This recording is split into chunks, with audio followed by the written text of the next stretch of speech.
நண்பர்களே வணக்கம்.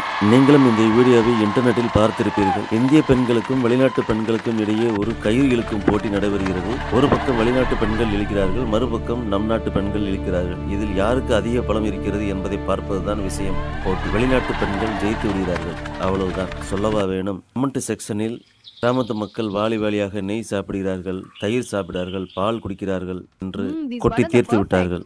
இவ்வளவு சாப்பிடும் கிராமத்து பெண்களுக்கு பலம் எங்கே போனது என்ற கேள்விகளும் கிண்டலும் தான் நிறைந்துள்ளன. உங்களுக்கு ஒரு முக்கியமான விஷயம் சொல்கிறேன்.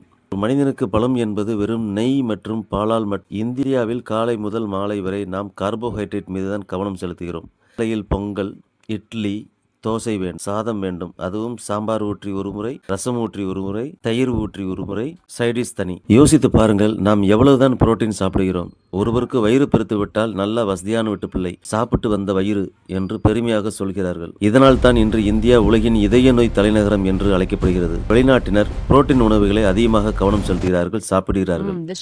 அதற்கேற்ப உடற்பயிற்சியும் செய்கிறார்கள். அவர்களுக்கு 70 வயது ஆனாலும் உடலை தேக ஆரோக்கியத்துடன் வைத்திருக்கிறார்கள். உடற்பயிற்சி செய்கிறார்கள். நம் ஊரில் 50 வயது 60 வயது ஆகிவிட்டாலே நான் ரிட்டையர்ட் ஆகிவிட்டேன் என்று சொல்லி கட்டிலில் படுத்து விடுகிறார்கள். யாராவது புரோட்டீன் பவுடர் சாப்பிட்டால் கிட்னி கெட்டு போய்விடும் என்று பயமுறுத்துகிறார்கள். இதுதான் இந்தியாவின் உண்மையான நிலை. இது ஆண் பெண் இருபாலருக்கும் பொருந்தும்.